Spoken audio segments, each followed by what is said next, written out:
நம்ம லைஃப்பில் ஒரு பாயிண்ட் வரும். எல்லாமே ரொம்ப ஸ்டக்கான மாதிரி இருக்கும். நம்ம நினச்சது எதுவுமே நடக்காததாக இருக்கும். ஏன் நம்ம லைஃப்பில் ஒரு க்ரோத் இல்லை, நம்ம நினச்ச மாதிரி எதுவுமே இல்லை அப்படின்னு. ஸோ நானும் அந்த ஸ்டேஜில் தான் இருந்தேன். Until I discover the secret. So secret அப்படின்ட்டு ஒரு புத்தகத்தை படித்ததுக்கப்புறம் என்னோடய லைஃப்பில் என்னுடைய தாட், என்னோடய கான்ஃபிடென்ஸ், எனர்ஜி, நான் லைஃப்பை பார்க்குற அந்த விதம் எல்லாமே மாறிச்சு. இப்போ தான் எனக்கு புரிஞ்சுது, தாட்ஸ் அப்படின்றது வெறும் தாட்ஸ் மட்டும் அல்ல, அது இந்த யூனிவர்ஸ்க்கு கொடுக்கக்கூடிய சிக்னல்ஸ். ஸோ நம்மளை சுற்றி இருக்கக்கூடிய எல்லாமே வைப்ரேஷன்ஸ் மட்டும்தான். ஸோ நம்மளோட வைப்ரேஷனை நம்ம கரெக்டாக ஒரு ஹையர் ஃப்ரீக்வன்சியில் வைக்கும்போது நம்மளோட லைஃப்பை நம்ம பெட்டராக அட்ராக்ட் பண்ண முடியும் அப்படின்னு எனக்கு புரிஞ்சுது. ஸோ இந்த வீடியோவில் நான் உங்கள் கூட ஷேர் பண்ணிக்க போகிறது 5 powerful lessons from the secret. இந்த 5 விஷயங்களை நீங்களும் ஃபாலோ பண்ணும்போது உங்களோட லைஃப்பும் ஒரு டிஃப்ரெண்ட் வே ஆஃப் மாறுறதை கண்டிப்பாக உணர்வீங்க. வாங்க வீடியோக்குள்ளே போகலாம். சீக்ரெட் அப்படின்ற இந்த புத்தகத்தை எழுதியவங்க வந்து ரோண்டா பைரன். ஸோ இந்த புத்தகத்தில் பார்த்திங்கன்னா 10 டாபிக்ஸ் வந்து இருக்கும், செக்மெண்ட் மாதிரி பிரிச்சிருப்பாங்க. அதில் வந்து ஒவ்வொரு விஷயத்தில் வந்து ஒவ்வொரு டாப்பிக்கில் வந்து ஒரு சில விஷயத்தை பற்றி பேசியிருப்பாங்க. லைக் கிராட்டிடியூட், அதே மாதிரி secret of money, relationship, health, அதுக்கப்புறம் நம்மளுடைய ஓன் செல்ஃப் பற்றி, லைஃப்பை எப்படி அப்ரோச் பண்ணணும் அப்படின்ற ஓவரால் கொடுத்துருப்பாங்க. ஸோ இந்த புத்தகம் வந்து லா ஆஃப் அட்ராக்ஷன், மேனிஃபெஸ்டேஷனை பற்றின கருத்துக்களை தான் கொடுத்துருப்பாங்க. அண்ட் இது வந்து ரொம்ப டெப்த்தாக கொடுத்துருக்க மாட்டாங்க. ஃபார் எக்ஸாம்பிள், பாசிட்டிவாக இருந்தால் மட்டுமே நம்மளோட லைஃப்பை வந்து நம்ம நல்லபடியாக அமைச்சிக்க முடியும் அப்படின்றது வந்து ஒன் பார்ட் மட்டும்தான். பட் பிஹைண்ட் த மேனிஃபெஸ்டேஷன் வந்து கண்டிப்பாக நம்மளுடைய சப்கான்ஷியஸ் மைண்டை நம்ம ரீப்ரோக்ராம் பண்ணணும். அண்ட் நம்ம ஹீலிங் அப்படின்ற ஒரு விஷயங்கள்லாம் இருக்குது. ஸோ இதெல்லாமே இருக்குது. அந்த டெப்த்தான விஷயங்களை பற்றி இந்த புத்தகத்தில் கொடுத்துருக்க மாட்டாங்க. ஒரு பிகினராக பார்த்திங்கன்னா இந்த சீக்ரெட் அப்படின்ற புத்தகம் வந்து படிக்கும்போது உங்களுக்கு ரொம்பவே மோட்டிவேஷனாக அண்ட் இன்ஸ்பைரிங்காக இருக்கும். உங்களுக்கு ஒரு சிம்பிளான ஒரு லைஃப் கோல்ஸ் இருந்தால் கூட அதை நீங்கள் அச்சீவ் பண்ண முடியும் அப்படின்ற 100% பிலீஃப் வந்து உங்களுக்கு இந்த புத்தகம் கண்டிப்பாக கொடுக்கும். அண்ட் நம்ம வந்து ஒரு லைஃப்பை பார்க்குற கண்ணோட்டத்தவே டோட்டலாக சேஞ்ச் பண்ணக்கூடிய ஒன் ஆஃப் த டிஃப்ரெண்ட் பர்ஸ்பெக்டிவே கொடுக்கக்கூடியது வந்து இந்த புத்தகம். ஸோ இந்த புத்தகம் அப்படின்றது நிறைய விஷயங்களை சொன்னாலுமே எனக்கு ஒரு 5 திங்ஸ் வந்து எனக்கு ரொம்ப பர்சனலாக ரொம்ப பிடிச்ச விஷயம். அண்ட் அது என்னோடய லைஃப்பை டோட்டலாக நான் டிஃப்ரெண்ட்டாக பார்க்குறதுக்கும் உதவின விஷயங்கள். ஸோ அதுதான் இந்த வீடியோவில் நான் உங்கள் கூட ஷேர் பண்ணிக்க போகிறேன்.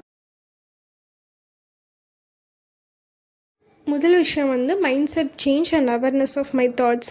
ஒரு நாளைக்கு பார்த்திங்கன்னா நமக்கு ஒரு பல தாட்ஸ் வந்து நம்மளுடைய எண்ணங்கள் வந்து நமக்குள்ளே ஏற்படும். ஸோ அப்படி இருக்கும்போது ஒரு நாளைக்கு நம்ம டாமினண்ட்டாக என்ன மாதிரியான எண்ணங்கள், என்ன மாதிரியான ஃபீலிங்ஸில் இருக்கும் அப்படின்றது வந்து நம்ம அவேர்னஸோடு நான் ஃபோக்கஸ் பண்ணுறதுக்கு இந்த ஒரு விஷயம் எனக்கு உதவுச்சு. ஏன்னா நம்மளுடைய தாட்ஸ் தான் இங்கே பேஸே. ஸோ அந்த தாட்ஸ் அவ்வளோ பவர்ஃபுல். ஏன்னா அது ரியாலிட்டியாக சேஞ்ச் ஆகக்கூடியதுன்னா அப்போ அந்த தாட்ஸ் வந்து எவ்வளோ ப்ராப்பராக கரெக்டாக இருக்கணும் அப்படின்ற அந்த ஒரு விஷயம். அண்ட் இந்த இதில் வந்து மைண்ட் செட், அதாவது நம்மளோட மைண்ட் செட்டை மட்டுமே ப்ராப்பராக நம்ம வந்து கைட் பண்ணி நம்ம ப்ராப்பராக வந்து ரீப்ரோக்ராம் பண்ணும்போது ஆல்மோஸ்ட் எல்லாமே பாசிபிள் அப்படின்ற ஒரு விஷயத்த வந்து இந்த புக் எனக்கு கொடுத்துச்சு. ஃபஸ்ட்டு விஷயம் என்னென்னா ஹோப், ஒரு நம்பிக்கை கொடுத்தது. லைஃப் வந்து நம்ம வைக்கிற ஸ்மால் கோல்ஸையும் தாண்டி ஒரு பெரிய அளவுக்கான கோல், பெரிய விஷயங்களை பற்றி நம்ம திங்க் பண்ணுறது கூட இட் இஸ் பாசிபிள். அண்டு அதை நம்ம கனவு காணலாம் அப்படின்ற ஒரு விஷயத்த வந்து எனக்கு சொன்னது இந்த புத்தகம் தான். ஸோ அப்போ வந்து எனக்கு ஸ்டார்டிங்கில் கிட்டத்தட்ட 4 இயர்ஸ்க்கு மேலே இந்த ஜேர்னி இருக்குது. இந்த ஜேர்னியில் பார்த்திங்கன்னா and I am manifesting lot of things. So அது வந்து எனக்கு ரொம்ப ஸ்மாலான ஒரு விஷயங்களும் இருக்குது, ரொம்ப பெரிய விஷயங்களும் இருக்குது. அதாவது என்னை பொறுத்த வரைக்கும் ரொம்ப ஒரு சின்ன சின்ன மூமெண்ட்ஸ் கூட நான் ரொம்ப ப்ரீஷியஸாக பார்க்குறேன். ஸோ அதனால் அந்த மூமெண்ட்ஸும் இருக்குது. ஒரு சில பர்டிகுலர் திங்ஸ் வந்து என்னோடய லைஃப்பில் நடக்கும்னு நினச்ச விஷயங்களும் வந்து நடந்திருக்கு. ஸோ இது எல்லாமே பார்த்திங்கன்னா திஸ் புக் கொடுத்த ஒரு ஹோப், ஒரு நம்பிக்கை அப்படின்னு சொல்லலாம். அண்ட் இந்த ஜேர்னி வந்து டக்குன்னு எல்லாமே ப்ராப்பர் நடந்துருச்சு அப்படின்னா கிடையாது. பட் லேர்னிங் தான். நிறைய லேர்ன் பண்ணதுக்கப்புறம் எவ்ரிதிங் ஒர்க் அப்படின்னு சொல்லலாம்.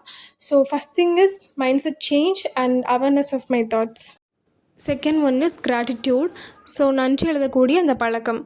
இந்த புத்தகத்தில் பார்த்திங்கன்னா பவர்ஃபுல் ப்ராசஸ் ஆஃப் கிராட்டிடியூட் அப்படின்ற ஒரு தலைப்பில் வந்து கொடுத்துருப்பாங்க. கிராட்டிடியூட் அப்படின்றது மோஸ்ட் இம்பார்ட்டண்ட்டான ஒரு பேஸ்ன்னு கூட சொல்லலாம். என்னுடைய ஆல்மோஸ்ட் எவ்ரி வீடியோஸ்லையுமே நான் வந்து நன்றி எழுதக்கூடிய முக்கியத்துவம் என்ன அப்படின்னு சொல்லியிருப்பேன். ஸோ நன்றி எழுதுவதனுடைய முக்கியத்துவம் என்னென்னு இந்த புத்தகத்தின் படிக்கும்போது நீங்களும் நல்லாவே புரிஞ்சுப்பீங்க. ஏன்னா இந்த கிராட்டிடியூட் அண்ட் அதோட ப்ராக்டிஸை பற்றி நான் ஃபஸ்ட்டு இந்த புத்தகத்தின் மூலமாக தான் நான் தெரிஞ்சுக்கிட்டேன். அண்ட் நீங்கள் ஒரு சாலிடான ஒரு ரொட்டீன், ஒரு 60 டேஸ் டு 90 டேஸ் வந்து ஒரு கன்சிஸ்டண்ட்டான ஒரு கிராட்டிடியூட் ஜேர்னலிங் பண்ணும்போது உங்களால் கண்டிப்பாக அந்த மாற்றத்தை வந்து உணர முடியும். அண்ட் லைஃப்பை வந்து ஒரு ஸ்கார்சிட்டியான ஒரு மைண்ட் செட்டில் இருந்து கம்ப்ளைண்ட் பண்ணுற ஒரு மைண்ட் செட்டில் இருந்து ஒரு ஆப்பர்ச்சுனிட்டிஸை பார்க்குறது, உங்களுடைய நியூ க்ரோத்தை பார்க்குறது, உங்களவே நீங்கள் டிஃப்ரெண்ட் பெர்ஸ்பெக்டிவில் பார்க்க, இது எல்லாமே கண்டிப்பாக இது ரொம்ப ஹெல்ப்ஃபுல்லாக இருக்கும். Self love. இந்த புத்தகம் படித்ததுக்கு அப்புறம் தான் வந்து செல்ஃப் லவ் அப்படின்றனா எவ்வளோ முக்கியம் அப்படின்றத நான் புரிஞ்சுக்கிட்டேன். அதுக்கு முன்னாடி வரைக்கும் பார்த்தீங்கன்னா, செல்ஃப் லவ் அப்படின்ற ஒரு விஷயத்த பத்தின ஒரு பெரிய அளவுக்கு எனக்கு ஒரு தாட் ப்ராசஸ் கிடையாது. பட் இதில் என்ன சொல்லியிருப்பாங்க அப்படின்னா, ஒரு எம்ப்டி கப்பை வந்து நம்ம போர் பண்ண முடியாது. அதாவது நம்ம ஒருத்தவங்களுக்கு சர்வ் பண்ணணும்னா நம்மக்கிட்ட ஆல்ரெடி வந்து நம்மளோட கப்பில் வந்து ஃபில் பண்ணியிருக்கணும். ஸோ அது மாதிரி தான் நம்மளோட லைஃப்பில் இப்போ நம்ம ஒரு ஒரு பர்சனை வந்து நம்ம அட்மையர் பண்ணுறோம், கேர் பண்ணுறோம் மீன்ஸ் அவங்களுக்கு ஒரு அக்செப்ட் பண்ணி அவங்கள ஃபுல் சப்போர்ட் பண்ணுவோம். ஸோ செல்ஃப் லவ் அப்படின்றது அது மாதிரி தான். நமக்கான ஒரு ரெஸ்பெக்ட், நமக்கான அக்செப்டன்ஸ், இது எல்லாமே நம்ம வந்து கொடுத்துக்கணும். ஸோ செல்ஃப் லவ் அப்படின்றது வந்து ஒரு 4 சிம்பிள் திங்ஸில் வந்து நம்ம சொல்லலாம். True meaning of self love அப்படின்னா, ஃபஸ்ட்டு விஷயம் வந்து அக்செப்டன்ஸ். அதாவது ஒரு பெர்ஃபெக்ஷனாக நம்மக்கிட்ட எல்லாமே இருக்கணும், அப்போ தான் நமக்கு பிடிக்கும் அப்படின்றது வந்து it is not self love. இப்போது நம்மக்கிட்ட இருக்கிற சில விஷயங்கள், சில குறைகளும் இருக்கும். ஸோ அந்த ஒரு விஷயத்த நம்ம வந்து அக்செப்ட் பண்ணிக்கணும். ஃபஸ்ட்டு நம்மளை நம்ம வந்து முழுமையாக ஏற்றுக்கணும்னு சொல்லணும். ஸோ அதுதான் முதல் விஷயம். ஸோ உங்கள்கிட்ட இருக்கக்கூடிய ப்ளஸ் அண்ட் மைனஸ் ஃபஸ்ட்டு நீங்கள் முழுவதுமாக வந்து அக்செப்ட் பண்ணிக்கணும். 2வது விஷயம் என்ன அப்படின்னா வந்து ஃபஸ்ட்டு ரெஸ்பெக்ட் பண்ணணும். இப்போது நம்மளோட லைஃப்பில் நமக்கு ஒரு பிடிச்ச விஷயங்கள், பிடிச்ச நபர்கள் இருக்காங்கன்னா கண்டிப்பாக அவங்களுக்கு ஒரு ரெஸ்பெக்ட் அப்படின்ற ஒரு விஷயம் இருக்கும். ஸோ நம்மளும் நம்ம மேலே ஒரு ரெஸ்பெக்ட் இருக்கணும். அதாவது இப்போ நான் ஒரு விஷயம் பண்ணுறேன்னு நான் நினைக்கிறேன் அப்படின்னா அதை நான் கரெக்டாக பண்ணணும். ஸோ சொல்கிற ஒரு விஷயத்த நம்ம வந்து பண்ணணும். லைக் செல்ஃப் ட்ரஸ்ட்டுன்றது அதில் தான் இருக்குது. ரெஸ்பெக்ட் அப்படின்றது அதில் தான் இருக்குது. So treat yourself like கைண்டாக நம்ம ட்ரீட் பண்ணணும்.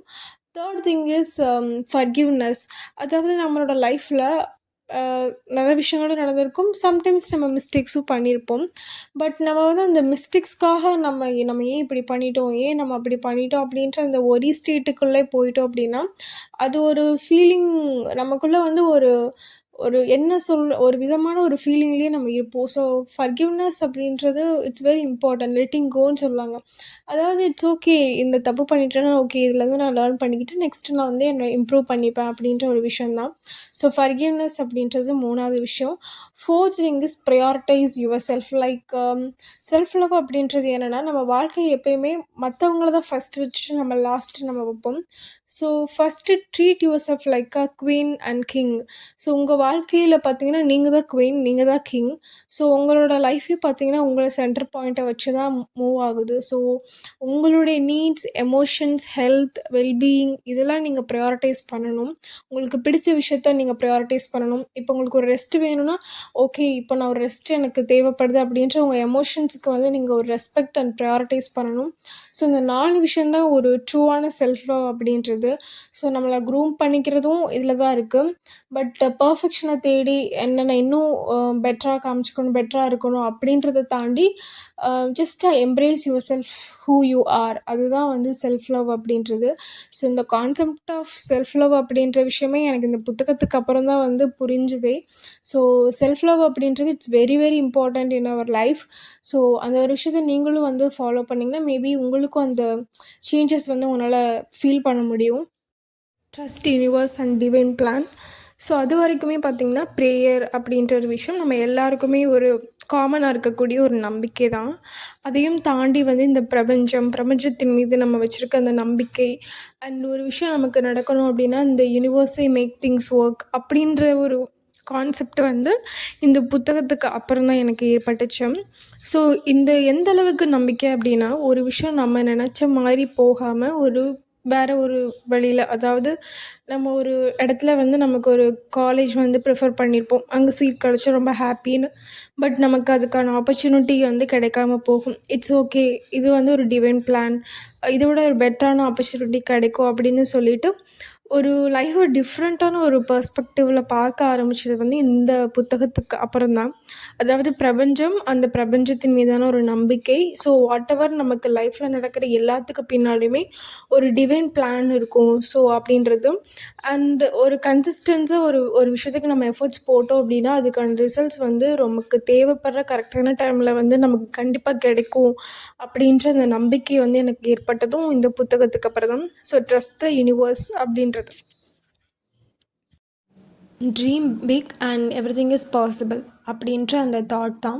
ஸோ ட்ரீம் பிக் அப்படின்னா, இப்போ என்னோட கரண்ட் ரியாலிட்டிக்கும் நான் ஆசைப்படுற விஷயத்துக்கும் பார்த்திங்கன்னா, ஒரு ஒரு பெரிய அளவுக்கு ஒரு சேஞ்ச் இருக்குன்னு சொல்லுவாங்க பார்த்தீங்களா? இப்போ கரண்ட்டாக நான் ஒரு 20,000 மந்த்லி ஏர்ன் பண்ணுறேன். பட் என்னோடய கோல் பார்த்திங்கன்னா, ஒரு மந்த்லி ஒரு 5 lakhs அப்படின்னும்போது அது ஒரு பெரிய சேஞ்சஸ் தான். அது ஒரு எக்ஸ்ட்ராடினரி கோல்னு சொல்லலாம். ஸோ ஃபஸ்ட்டு இந்த மாதிரி எண்ணம், இந்த மாதிரி கோல்லே வந்து நம்ம செட் பண்ண மாட்டோம். ஏன்னா அந்த ஒரு விஷயம் அச்சீவ் பண்ணவே பல வருஷம் ஆகும். அதுவும் இப்போ இருக்கிற டிமாண்டில் வந்து எந்த ஒரு செக்டர் யூஸ் பண்ணணும் அப்படின்னு நமக்குள்ளே நிறைய கன்ஃபியூஷன்ஸ் தான் வரும் தவிர அந்த கிளாரிட்டி வந்து நமக்கு வராது. அப்படி வந்தாலுமே அதில் வந்து ரொம்ப ஸ்ட்ராங்காக இருக்க மாட்டோம். அதாவது ஒரு எக்ஸாம்பிளுக்கு இந்த கோல் சொல்கிறேன். நீங்கள் ஒரு வேளை ஐஏஎஸ், ஐபிஎஸ் இல்லை ஒரு பெரிய சக்ஸஸ்ஃபுல் பிஸ்னஸ் பண்ணணும் அப்படின்ற எந்த ஒரு பெரிய கோல் எடுத்துக்கிட்டாலும் சரி, அந்த எண்ணம் நமக்குள்ளே வருதுனாவே கண்டிப்பாக அது ரிலேட்டடாக நம்ம ஒரு விஷயத்த நமக்கு ஒரு பேஷன் இருக்குன்னு தான் மீனிங். பெரிய கோல் செட் பண்ணி அந்த கோலுக்கான ஒரு ப்ராப்பரான எஃபோர்ட்ஸ் போடும்போது எவ்ரிதிங் இஸ் பாசிபிள் அப்படின்றது வந்து இந்த புத்தகம் எனக்கு கொடுத்த ஒரு ஹோப். ஸோ இந்த சொன்ன 5மே வந்து இந்த புத்தகத்தின் மூலமாக தான் நான் தெரிஞ்சுக்கிட்ட விஷயங்கள். Like awareness of my thoughts, gratitude, self love, trust the universe and final thing is dream big and everything is possible. So இந்த புக்கை நீங்களும் வாங்கி ரீட் பண்ணி இந்த புக்குடைய அந்த உண்மையான இன்ஸ்பைரிங் மோட்டிவேஷன்ஸ் வந்து நீங்களும் வந்து ஃபீல் பண்ணணும்னு என்னோடய விஷ். அண்ட் உங்களுக்கு இந்த வீடியோ பிடிச்சிருந்துச்சுன்னா லைக், ஷேர் அண்ட் சப்ஸ்கிரைப் பண்ணுங்கள். Thank you for choosing to watch soulful living notes.